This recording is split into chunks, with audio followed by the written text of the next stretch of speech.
आज सब लोग वृंदावन पहुँचे हैं क्योंकि डर था गोकुल में। बार बार कंस के द्वारा राक्षस भेजे जाते थे। आप लोग बड़े ध्यान से कथा सुन रहे हो, ये बड़ी खुशी की बात है, लेकिन ध्यान से सुनना, क्योंकि कल ही हमने कथा में आपसे कहा था कि हिरण्य प्रहलाद जी के पिताजी का नाम क्या बता नहीं पाए थे कोई लोग। कहने का तात्पर्य है ये एक चेला मिल गया कहीं से, तो गुरुजी ने दीक्षा दे दी उसको। बोले महाराज दीक्षा हम बाद में लेंगे, पहले हमारी एक शर्त है। बोले कुछ सुनाओ। गुरुजी बोले क्या सुनना है? भागवत। अरे बोले भागवत ये तो बहुत छोटी चीज है, और कुछ और बड़ा सुनाओ। अब गुरुजी चक्कर में कि भागवत से बड़ा क्या है? बोले रामायण। अरे ये तो सब रटी हुई है, और बड़ा सुनाओ। गुरुजी बोले अच्छे चेला के चक्कर में पड़ गए, अब इसको सुनने क्या है? बोले वेद सुनाएं। अरे ये तो बहुत छोटी चीज है, और बड़ा। अब गुरुजी चक्कर में इसको सुनाए तो क्या सुनाए? बोले गीता। बोले हाँ कुछ कुछ, हाँ थोड़ी चलेगी, वो भी नहीं गया, हाँ सुनाइए। तो गुरुजी ने गीता का एक श्लोक सुनाया, यदा यदा ही धर्मस्य ग्लानिर्भवति भारत। बोले क्यों चेला, कुछ समझ में आई? चेला बोले गुरुजी सब समझ में आ गई, क्योंकि गीता तो हम पढ़ते रहते हैं, हमको रटी है। बोले अच्छा।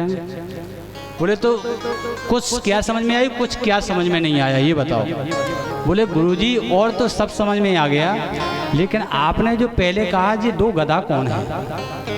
अब गुरुजी बोले यदा यदा, उन्हें सुना पाई गधा गधा। तो चेला बोला महाराज और तो पूरा श्लोक हमें समझ में आ गया, लेकिन आपने कहा ये गधा गधा ही, ये दो गधा कौन है? अब गुरुजी बोले देखो ये कहता था कि हमको सब आता है। जब बार बार उसने कहा कि गुरुजी बताना पड़ेगा कि ये दो गधे कौन है, तो गुरुजी बोले एक हम गधा और एक तुम गधा, तो जो हम तुम्हारे पीछे पड़े और तुम्हें श्लोक समझ में नहीं आ रहा है, तो एक हम गधा और एक तुम गधा। ऐसा है, कथा को बड़ी ध्यान से सुनना पड़ता है।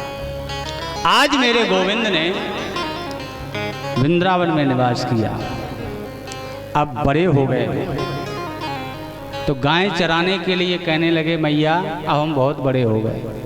देखो माँ है, माता पिता के सामने बालक छोटा ही रहता है, चाहे वो कितना बड़ा हो जाए, उसके सामने वो छोटा ही है। और माता पिता के कर्ज को कोई जिंदगी भर चुका नहीं सकता है, माँ बाप का कर्ज। अरे मैंने तो ऐसे घरों को देखा है, आज की संतान की बता रहा हूँ, कुछ घर में ऐसी संतानें हैं कि वास्तविक वो संतान कहने लायक हैं, और कई ऐसी संतानें हैं कि जो कि धुंधकारी से कम नहीं है। बोलो राधे राधे। मैंने कई जगह ऐसा देखा कि चाचा को भतीजे को पैसे छुपके पैसे देते हुए देखा है, छुपे छुपे। छुपने की आवश्यकता क्यों पड़ गई? छुपके से पैसे दे देता है चाचा अपने भतीजे को, बताना नहीं, अपनी मम्मी को नहीं बताना, ये आवश्यकता क्यों है? क्योंकि हमारे घर में वैमनस्यता फैल गई है, और एक से दूसरी बहू आई फिर तो मुश्किल है। भगवान की कृपा है जिस घर पर वो संभल जाए। आज ये आवश्यकता क्यों? भाई भाई में इतना विद्रोह क्यों है? ये छुपने की आवश्यकता क्यों पड़ गई? एक बात बताओ माताओं, आपके भी भाई है, आप अपने भाई से कितना प्रेम करती हो? जरा हृदय पर हाथ रख के बताना, कितना प्रेम करती हो? अगर ससुराल वाले रक्षाबंधन पर आपको भेजने से इनकार कर दें तो कितना बुरा लगता है। हम भाई से राखी बंधवाएंगे, और जैसे भी हो, जिस परिस्थिति में जिस स्थिति में होती है बहन, अपने भाई को कलाई में राखी बांधने के लिए जाती है। इतना प्रेम होता है भाई से। वही बहन ससुराल में आकर के एक भाई भाई के प्रेम को नहीं देखना चाहती, ये क्या है प्यारे? मैंने तो यहां तक देखा है कि दो भाई हैं, एक भाई पिट रहा है, दूसरा भाई अगर जाता है तो पत्नी रोक देती है, तुमको क्या लेना देना है, जो करेगा वो भरेगा। याद रखो, अगर मायके में तुम्हारा भाई पिट रहा हो, तुमको सूचना मिल जाए तो तुम चाहे जिस बंधन में होगी लेकिन उसकी रक्षा के लिए जरूर चली जाओगी। ये भाई भाई का प्रेम होता है। अरे उस भाई भाई के प्रेम को समझो, जानो, पहचानो कि आखिर जैसा मेरा भाई जैसा तो ये भाई है। कमा करके लाते हैं, अगर भाई को कुछ दे दिया तो पत्नी कहती है क्या उन्हीं का पेट भरते रहोगे, तुम्हारे बच्चे कहाँ जाएंगे, कुएं में पटकोगे क्या? ऐसे बोलती है। याद रखना, जितना प्रेम हम अपने भाई से करते हैं उन दोनों भाइयों से भी उतना ही प्रेम करवाओ, उसमें अड़चन मत बनो। दो भाई थे, बड़ा अटूट प्रेम था, लेकिन संयोगवश क्या हुआ कि एक के 5 पुत्र, एक के 4 पुत्र हो गए। अब भाई भाई में तो बनती रही, लेकिन जब पुत्र कुछ बड़े हुए तो इतनी दुश्मनी बढ़ गई, इतना बैर बढ़ गया कि एक दूसरे को देखना भी पसंद नहीं करते थे, इतना बैर बढ़ गया। अब भाई भाई में तो वही प्रेम था, लेकिन वो 5 और 4 के बीच में इतना बैर भाव उत्पन्न हो गया, एक दूसरे को वो दुश्मन की तरह देखने लगे, आना जाना बंद हो गया। कुछ समय बाद उसका बेचारा जो बड़ा भाई था उसका स्वर्गवास हो गया, और जो छोटा भाई था उसका तो प्रेम था ही। छोटा भाई बेचारा खिड़कियों से झांकता रहा। जब वो बड़ा भाई का स्वर्गवास हुआ, छोटे भाई ने सोचा कि हम इसकी अर्थी के साथ चलें, इसकी अर्थी में अपना कंधा दे दें। लेकिन इन नालायक 5 जो बच्चे थे उसके, उन्होंने एक कमरे में बंद कर दिया उस भाई को, तुम कहीं नहीं जाओगे, वो हमारे दुश्मन हैं। अब बेचारा एक कमरे में बंद है, खिड़की से झांक रहा है अपने भाई की अर्थी, वो रो रहा है। आज वो भाई से पूछो, आज इन नालायकों ने मुझे अर्थी में कंधा देने तक के लिए मना कर दिया। अरे बैर भाव था, तुम्हारे बीच था, लेकिन हमारे और भाई के बीच बैर भाव नहीं था। आज बेचारा भाई फूट फूट करके रोने लगा। अरे खोल दो दरवाजा, तो खोल दो, चिल्लाता रहा, लेकिन उन बच्चों ने दरवाजा को नहीं खोला। और इतना ही नहीं, 13 दिन तक, जब तक उसकी त्रयोदशी नहीं हो गई, तब तक उस भाई को उस कमरे में बंद कर किए रहे। बेचारा चिल्लाता रहा। दिन हो गया सब कुछ। जैसे ही त्रयोदशी का समय आया, भंडारा चल रहा था, जैसी शाम ढल गई, रात्रि हो गई, 9 बज रहे हैं। इन 5 ने सोचा कि चलो अब तो कोई बात नहीं है, सब हो गया, अब पिताजी को छोड़ देते। तो पिताजी को जैसे ही छोड़ा, दरवाजा खोला, वो पिता जाकर के सीधा पहुंचा जहां पर भंडारा हो रहा था। और जो काम वाले थे ना, जहां काम वाले भोजन के लिए बैठे थे, वहीं जाकर के वो भाई बैठ गया। जब भाई वहां बैठ गया तो काम वाले बोले, भैया चाचा आप यहाँ कैसे? बोले चुप रहो, कहीं हमारे अगर पुत्रों ने सुन लिया तो मुझे जो अंतिम ग्रास भाई का है, ये भी मुझे नसीब नहीं होगा। वो काम करने वालों की लाइन में बैठा है, और जैसे ही जिसका पिता खत्म हो, उन पुत्रों ने देखा कि हमारा चाचा बैठा हुआ है, एक गिलास मुंह में लिया, हृदय से लगा लिया। चाचा तुम कहाँ थे अभी? हिलकी मार मार करके वो रोने लगा कि मेरे पुत्रों ने तुम्हारे बैरवश मुझे यहाँ नहीं आने दिया। अगर तुम्हारे और मेरे पुत्रों के बीच में अगर कोई बैर भाव नहीं होता तो आज मैं हर कार्य में भाई के साथ रहता। लिपट करके रोने लगे। आज कहा चाचा तुम चिंता मत करो, आज से हमारी दुश्मनी खत्म हो गई है, आज से हमारा कोई दुश्मन नहीं है। तो उसने कहा देखो अब हमारा भी अंतिम समय है, हम चाहते हैं कि हमारी आत्मा को शांति पहुंचे, तो शांति दिलाने के लिए बस बेटा एक कार्य कर दे तू। हाँ चाचा बोलो।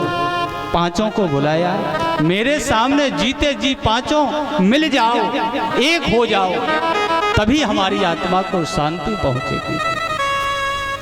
देखो उस भाई की ममता, चार और पांचों को मिला करके आज जैसे ही वो भेंटने लगे, देखते देखते उस भाई का भी प्राणांत हो गया, भाई भी चला गया। तो बंधुओं, ये भाई का प्रेम है, भाई का अटूट प्रेम होता है। देखो आप इसका प्रत्यक्ष प्रमाण कौरव और पांडव, कौरव 100 लेकिन एक भी नहीं बचा, और पांडव 5 लेकिन एक भी नहीं मरा। ये क्या है? क्योंकि पांडव धर्म पर चले, पांडव धर्म पर चले और कौरव अधर्म पर चले, इसलिए उनका विनाश हुआ। आज कर्ण ने भी यही कहा था माता कुंती से, माँ तूने एक बात छुपाई है, तूने कभी ये नहीं बताया कि मेरा भाई अर्जुन भी है, युधिष्ठिर भी है, नकुल सहदेव भीम भी है, ये तूने छिपाई बात क्यों? कर याद मई भैया कर्ण की, तब आंसू दृग बहने लगे, वह धर्मचारी युधिष्ठिर कुंती से यूं कहने लगे। यहाँ युधिष्ठिर को मालूम हुआ कि मेरा भाई कर्ण वीर गति को प्राप्त हुआ। माता कुंती से कहता है, माँ तूने इतनी बड़ी बात मुझसे क्यों छुपाई कि कर्ण भी मेरा भाई था। अगर राजमाता ना हमसे छुपाती, अगर राजमाता तू हमसे छुपाती, तो भाई से अटूट नाता जारा न जाता, तो कर्ण जैसा भाई मारा न जाता, कर्ण जैसा भाई मारा न जाता, कर्ण जैसा भाई मारा न जाता। अगर राजमाता तू हमसे छुपाती, अगर राजमाता तू हमसे छुपाती, भाई से अटूट नाता जारा न जाता, कर्ण जैसा भाई मारा न जाता, कर्ण जैसा भाई मारा न जाता।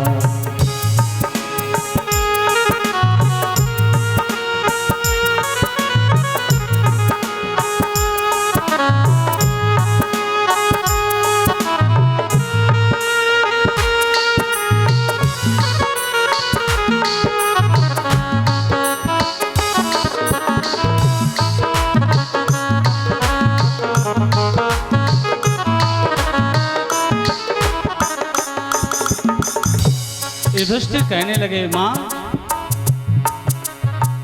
हमें क्या पता था कि संघात होगी, हमें क्या पता था कि संघात होगी, इतनी बड़ी बात हमसे छिपी होगी, इतनी बड़ी बात हमसे छिपी होती, ओ काश राजमाता तू हमको बताती, काश राजमाता तू हमसे बताती, नैनों से नैनों का तारा जारा न जाता, कर्ण जैसा भाई मारा न जाता, ओ कर्ण जैसा भाई मारा न जाता।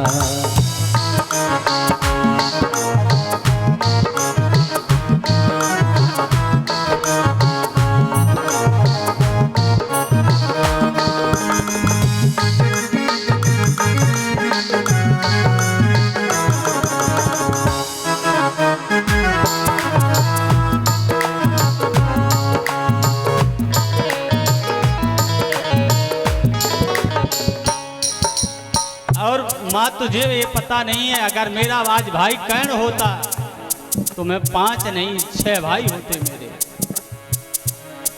ओ कवच कोर कुंडल जिसने करे दान दीने, कवच और कुंडल जिसने दान दीने, कवच और कुंडल जिसने करे दान दीने, कवच और कुंडल जिसने करे दान दीने, दान में ही उसने 5 बाण दीने, दान दीने और उसने 5 बाण दीने, जान करके खुद ही उसने अपने प्राण दीने, जान कर भी खुद उसने अपने प्राण दीने।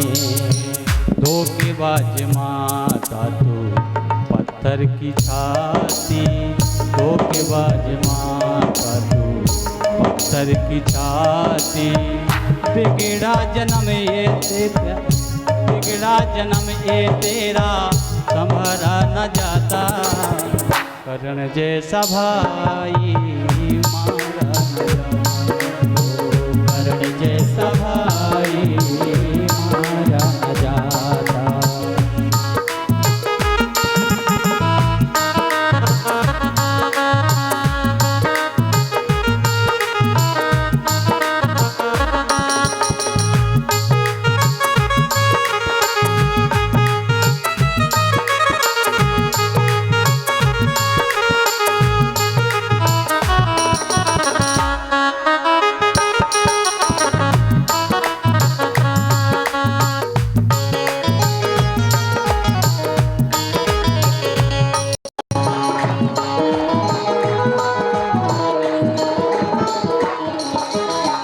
अगर राजमाता तू